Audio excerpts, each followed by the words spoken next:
Hello and welcome to the Unleash podcast brought to you by Embrace the Power. Unleash your potential, make your impact. I'm your host, Amy Lee Miller. And before I introduce our very special guest today, which I'm super excited to do, I just want to give a quick acknowledgement and reminder to check out our show affiliate, Planetary Design, your one-stop shop for your indoor and outdoor coffee brewing and storage needs. So if the great outdoors, that kind of adventurous lifestyle is your thing, you don't have to sacrifice a great cup of coffee. So we've got their website linked below, Planetary Design, with the affiliate code 1886. All right. And now very excited to welcome a very special guest today. Joining us from Dallas, Texas is a VP level sales leader, bringing over 25 years of sales experience, leading teams both at smaller startup organizations and Fortune 500 companies. Welcome to the show, sales leader, Pete Essex. Thanks, Amy. It's great to be here. Thank you so much for being here. How are you doing today? I'm doing great. It's 120 degrees in Dallas, so it's pretty warm today.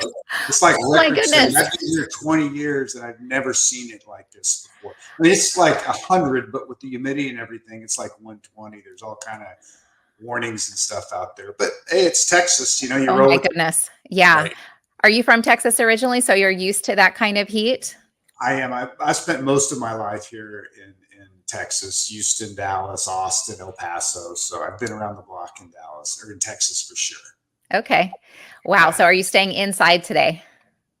I am. And what's really weird about Texas, we've had last week we had 3 hailstorms all in a row. Oh my goodness. It's actually storming now. So I haven't been outside. Storms rolled in, but there's lightning and thunder and everything else right now. So it's part of living in Texas. You just roll with it. Yeah. Yeah. Well, good. Well, thanks. Hopefully you get some cool air conditioning time to join us today and share a little bit, some of your insights on sales leadership. So you've done a lot in your sales career, building and leading teams, as I mentioned, with both small and large organizations.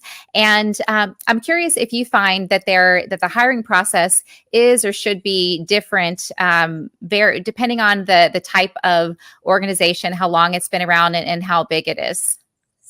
Yeah, it depends. You know, I was in the military and then transitioned out. And I've worked for big companies, J&J, Boston Scientific.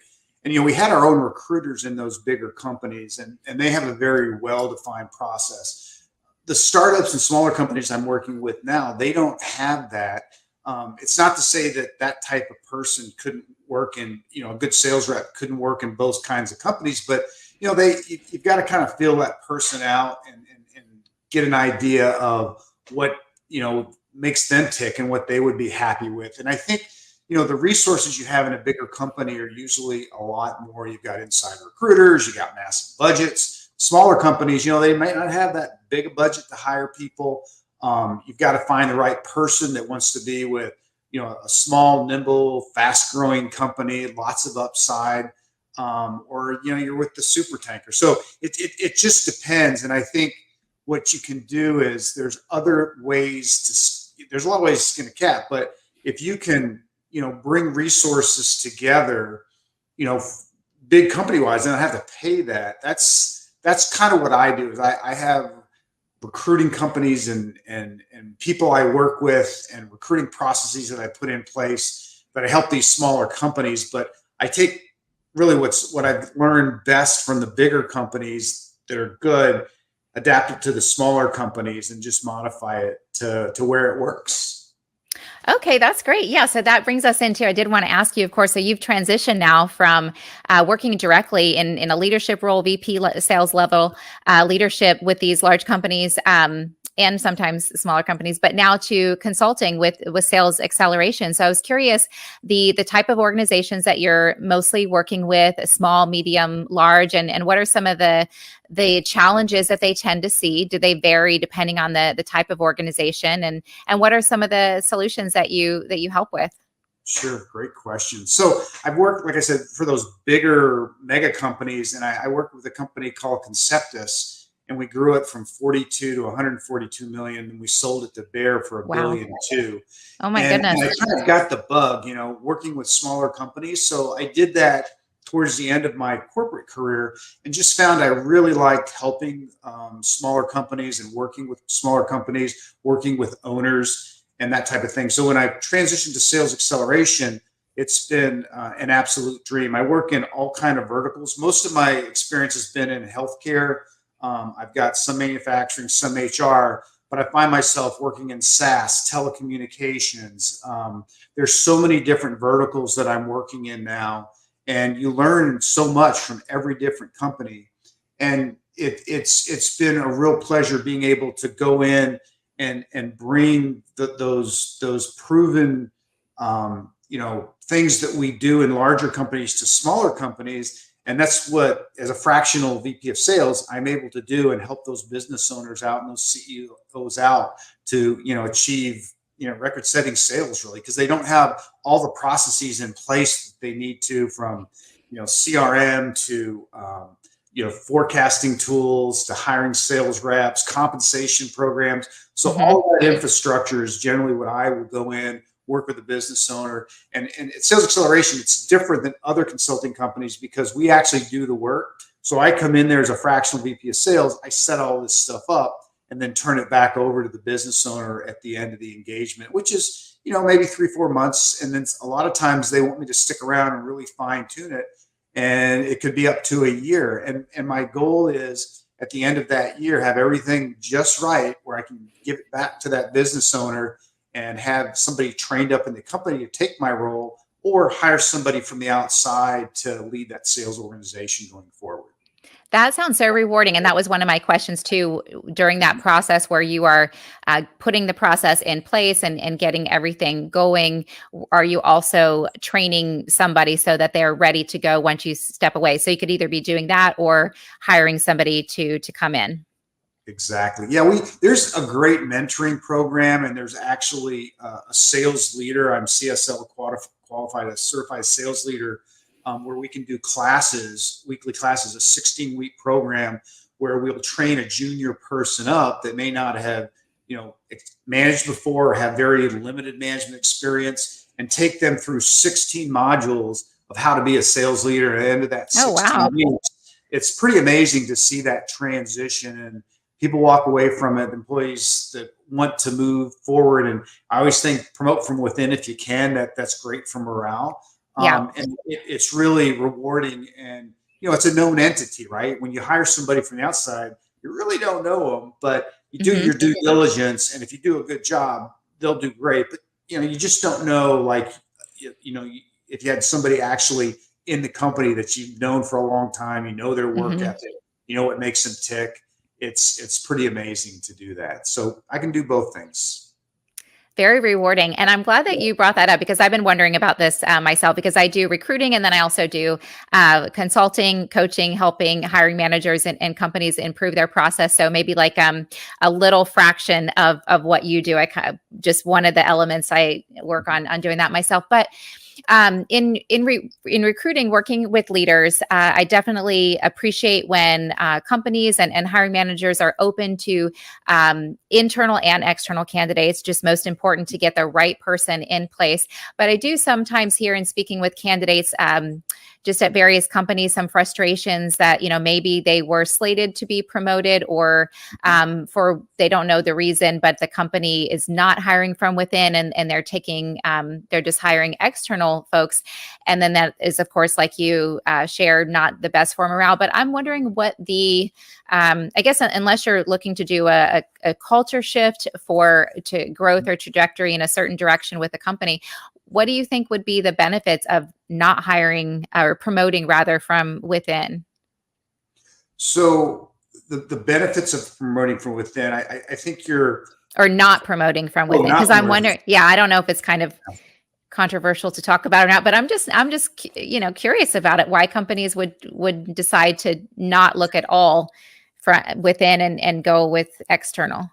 That is a great question. It just depends. There may not be anybody that wants the job, because sales management may be something that people don't want to do. You may Hmm. not have the right talent in your bench to do that. I always Hmm. like, when I hire, talk about, career progression, and I always ask people in the interview process, what do you want to do long term?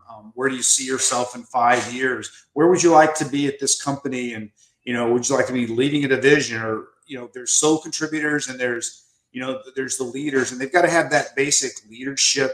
Um, you can learn it, but there's something innate about leaders. And in the military, you learn that, and you can develop leaders, but they have to be willing to do it, willing to listen, willing to do a lot of different things. And if they are willing to do that, and they have goals to achieve, higher levels, then we can make that work. But a lot of times companies just don't have that. They may have sole contributors.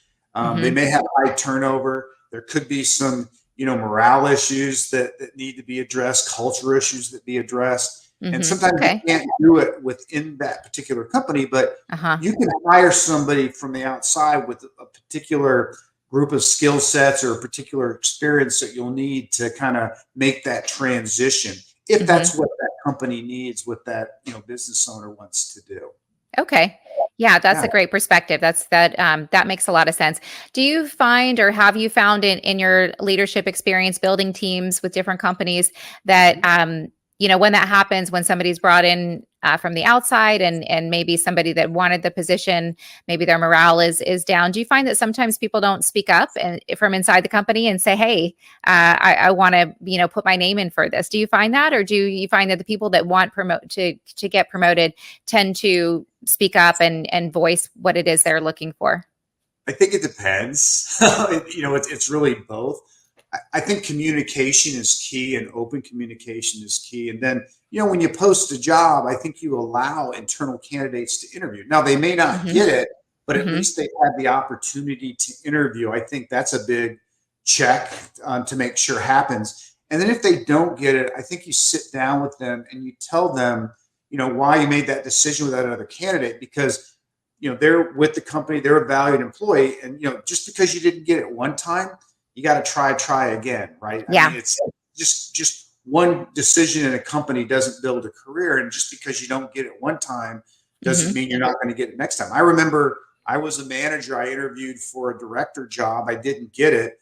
A year from that point in time, actually, it was 9 months. They did a national sales manager job. I interviewed with all the other directors. I got it, and I jumped the level. And there were a Oh, lot of people that wow. were That's pretty upset about amazing. that.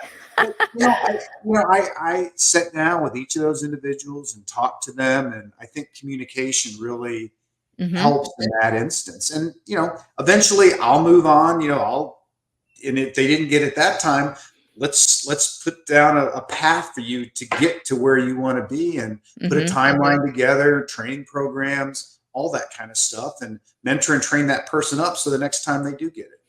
Yeah, absolutely. Yeah, really good stuff. Um, I like that you shared that in working right now. So your most of your leadership experience prior to Sales Acceleration was within the medical industry, and so now you're helping companies in various industries. So it Mhm. sounds like the skill set or the tools that you're bringing in, that you're teaching in Mhm. building teams, translate across industries, and that's what I've thought as well. Is that what you tend to find? There are certain. Go ahead. Absolutely. Because there's some basic things that you need to do. There's a company I'm working right now that does telecommunications, and I'm a pilot. I'm a kind of a gadget guy. I always use radios and stuff, but I've never sold them before. This company does radios for schools and things like that, where you know mass casualty events. I mean, cell phones don't work, but these radios, you don't think they're a big deal, but they're a $1,500 piece of equipment that's really a life-saving piece of equipment. And if those first responders can't talk to the people that go inside, or every teacher has a radio, every bus driver has a radio, every security person has a radio.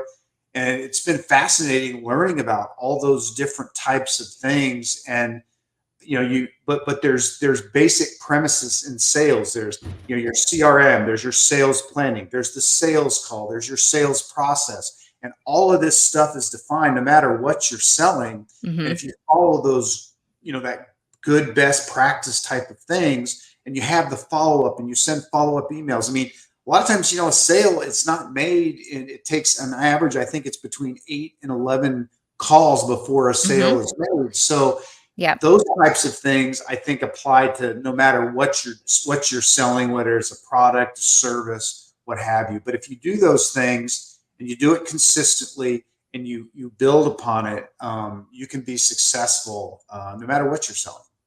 Yeah.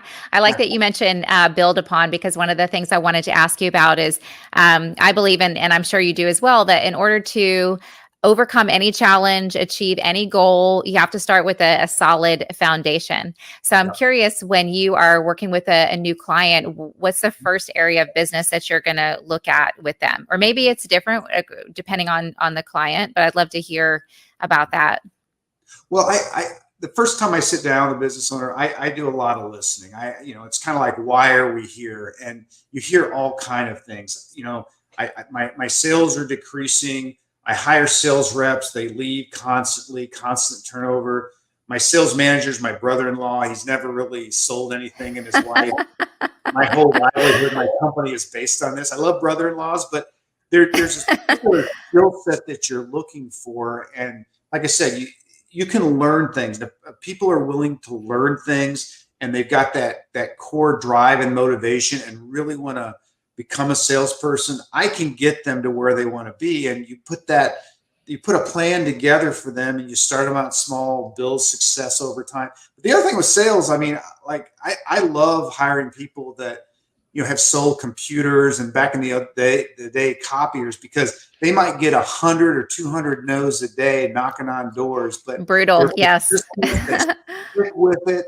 And my gosh, then they get to a product that, that's in demand or people want. And it's amazing what happens. And the other thing is, you don't sell a product, you sell a solution, and you have to sit down with that business owner and find out what's going on in the company, where they want that company to be in 5 years. What happens if they don't change anything right now? If they just keep everything status quo, what's this going to look like a year from now?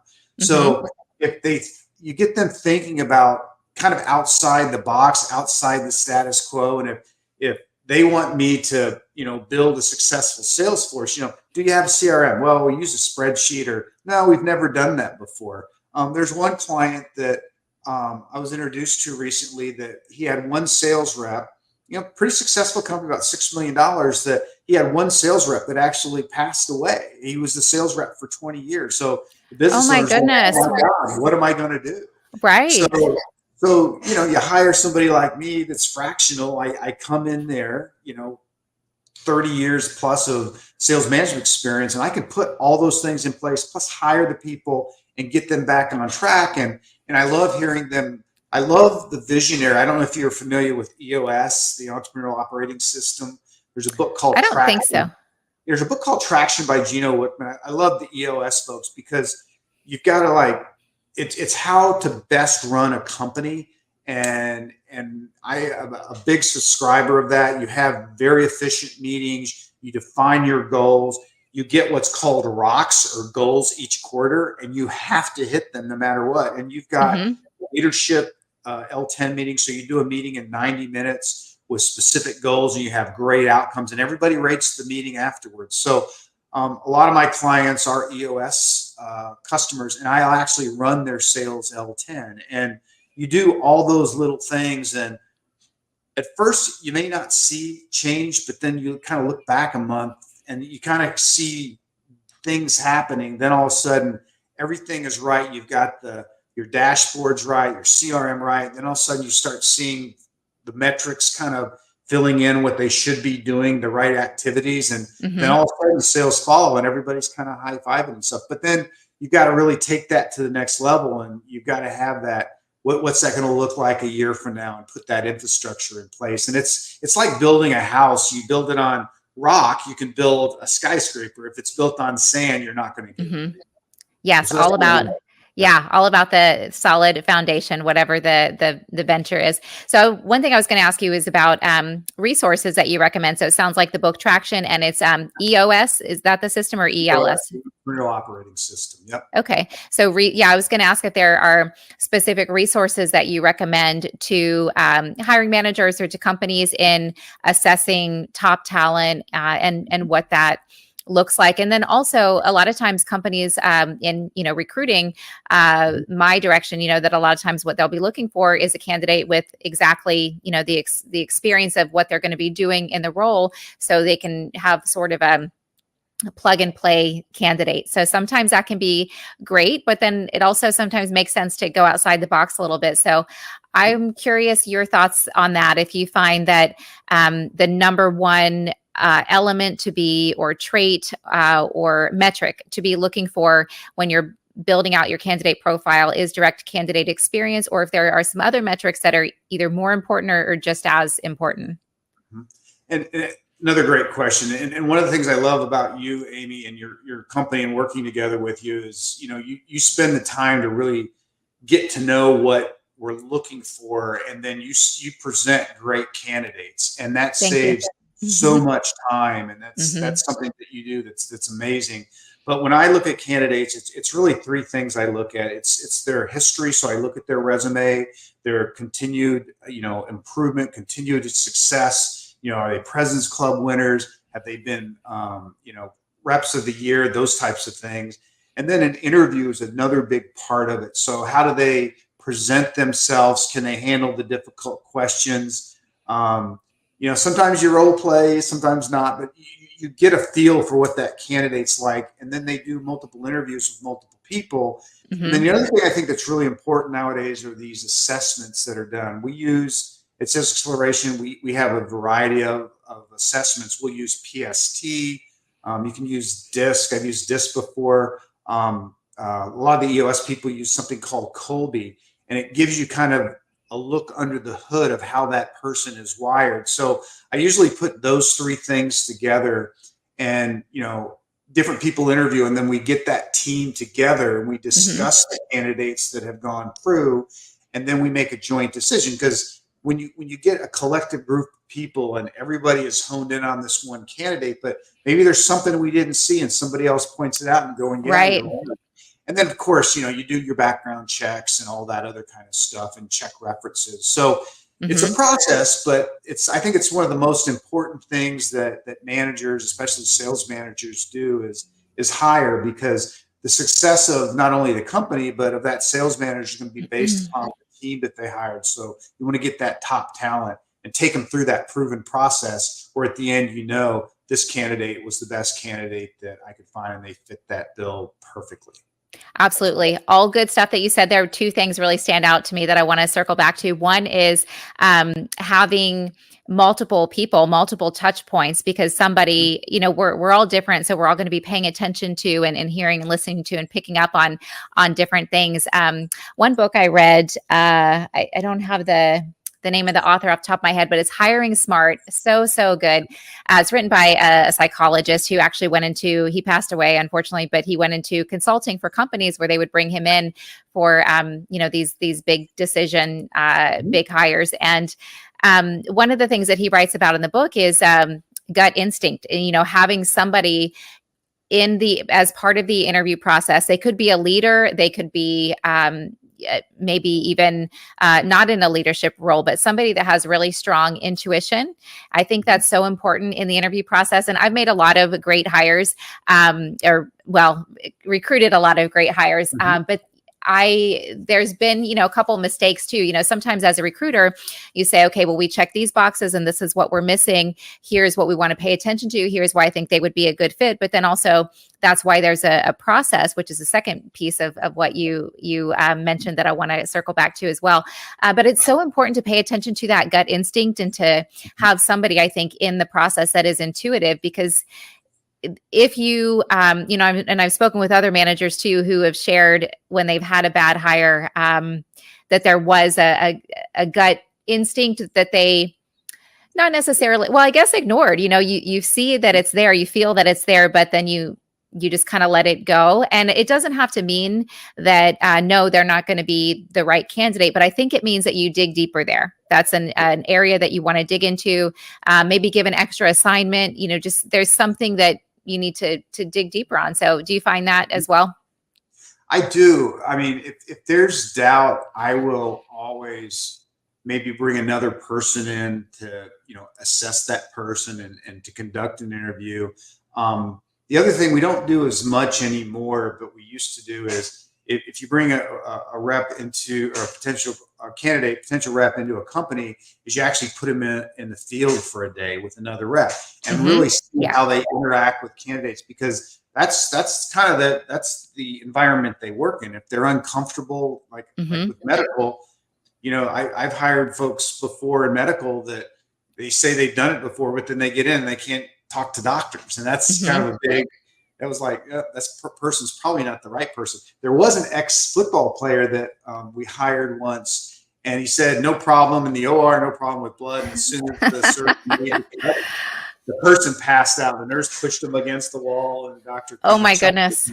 Yeah. I mean, there's all kind of things and value in actually, having that person in that environment. But short of doing that, I do think that doing a thorough process, doing the assessment, multiple interviews, and really testing their closing skills, you're going to get a pretty good idea. And then references, that's another big one. I think that, a lot of times they'll just give references. You got to take them with a grain of salt, because I've never really had a reference that said, well, I did once. I don't know why that person suggested, that reference, but usually you're going to get really good references. But as you dig deeper, you can ask questions and find things out, maybe behaviorally or in their history, that you kind of go, that's not what came up during the interview.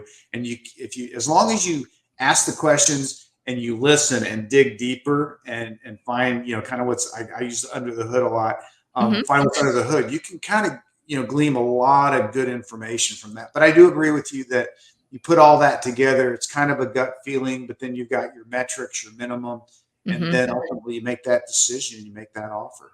Yeah, I find that, or in my experience, I've seen very lengthy interview processes, which really can have good results in yielding the right candidate, because they stick it out. And it's definitely important to have a process. But sometimes you have a rush process where companies, leaders really want to get the candidate in by the start date for a product launch, that kind of thing.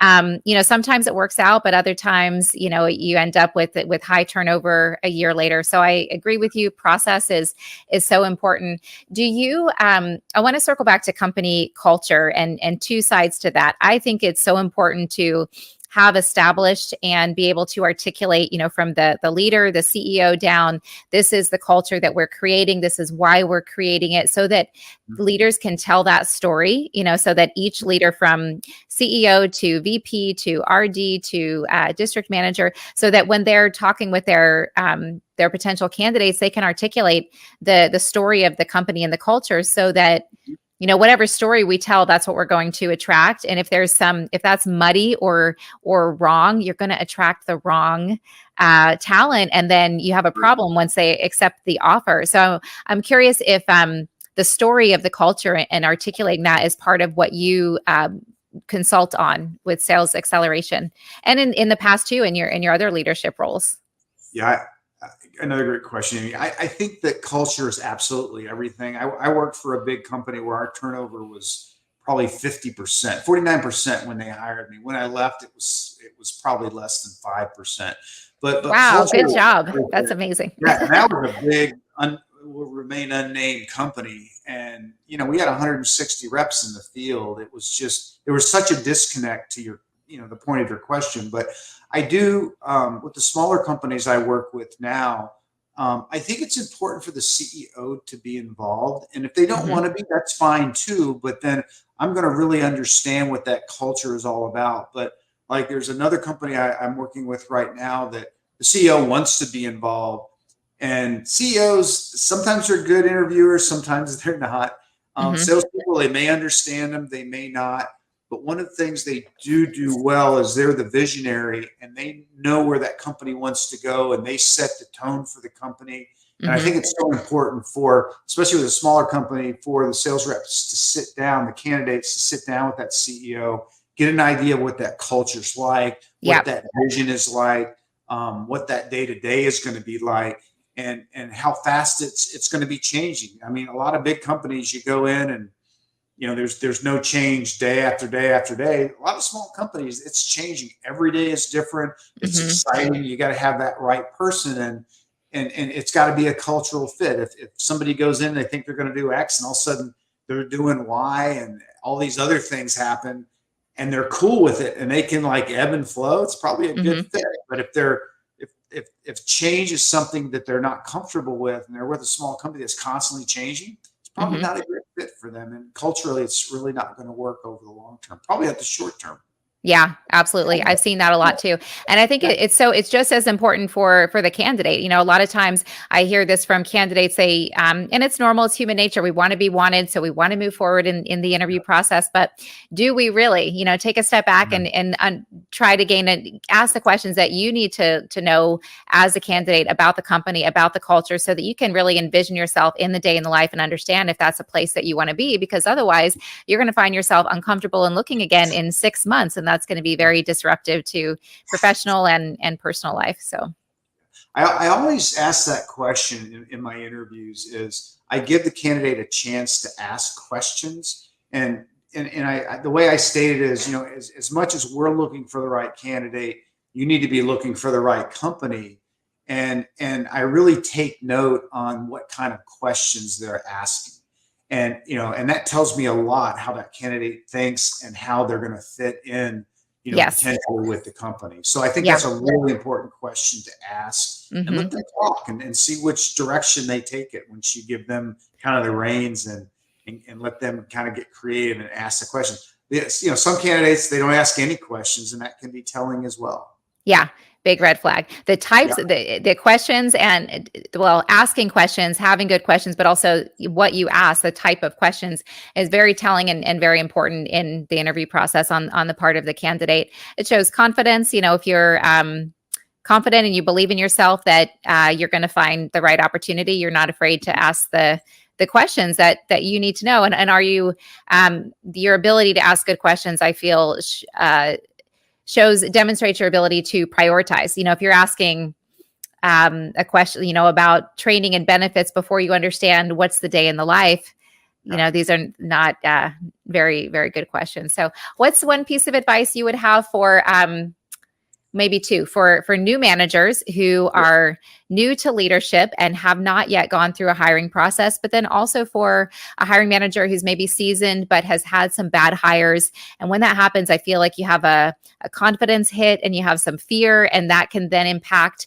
in a negative way your next hire. So any advice for leaders on that?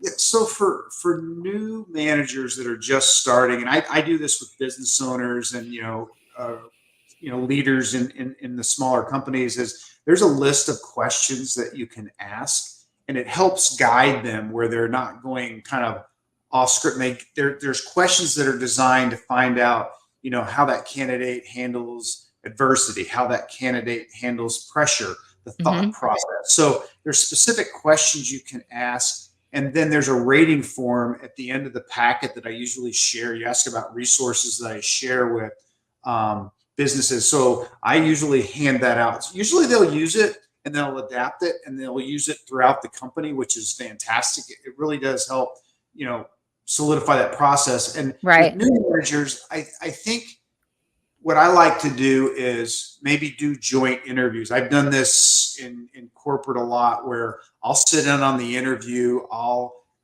critique afterwards. Sometimes I'll be sitting there and I'll just kind of listen, and then, I'll critique, and then I'll say, hey, let me show you how to do one if they want me to do one. And Mm-hmm. then they'll do one, and you'll see so much improvement. And just to know that, you're in this together.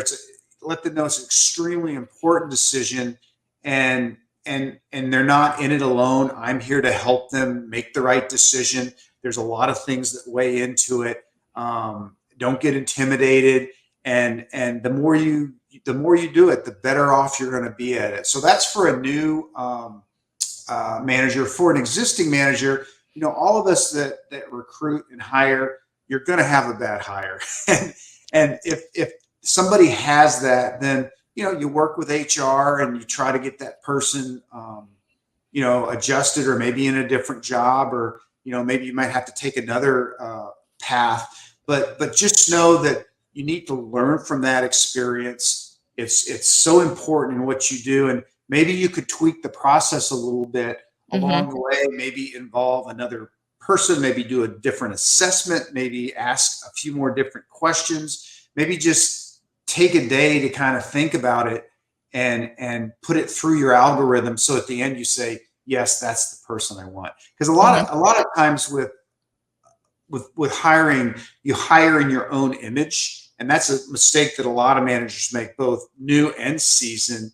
And you've got to really look at the job and can that person do the job? Do they fit culturally? Can they be successful? How much, supervision are they going to get? Is it a little? Are they a lot? Are they comfortable being, an outside rep? Do they come into the office every once in a while, for sales meetings? So all of those different things kind of really matter. And you just make sure if it's a bad hire, you deal with it, you get back on the horse, start up again, learn from your mistakes and move forward. But you do get better over time. You do get a lot better over time. And the more you interview, the better off you get at it. And, you work with, great recruiters, you work with your systems. And if something doesn't work, you tweak it and you get better and better each time. I think the Japanese call it Kaizen, or continuous improvement. Okay. So apply that to selling. I love that. Yeah, you could apply that to everything and anything in life. So that's I think that's very encouraging. That's great advice, and kind of takes some pressure off. Just like anything, as long as we learn from it, take some time to sit and consider the process and what we can change moving forward to have a better result. Then we're going to have a better result. So how can we, so I've got your website here, and I'll pop your LinkedIn up here, and then we'll link both below. But if somebody would like to get in touch with you and learn about maybe utilizing your resources or using you as a resource with Sales Xceleration, what's the best way for us to reach out to you? Super easy, Amy. I'm right there on LinkedIn, just Pete Essex. You search Pete Essex and I come up right at the top of LinkedIn. You can do a Google search. I think I come up at the top of that one. Cell number is 817-907-7365. That's on LinkedIn too. Okay, great. And give me a call. And if it's a small business, at the bottom of my signature block, there's an assessment that you can take that you can actually judge the effectiveness. It's 10 simple questions. It's free. And you can kind of see where your company's at. And just give me a call, and I'm happy to give some free advice. And if I can help, I'm more than happy to help. If I can't help, and say they leave. This happened twice last week. I wasn't really the right fit for what this company was looking for. They really needed lead generation.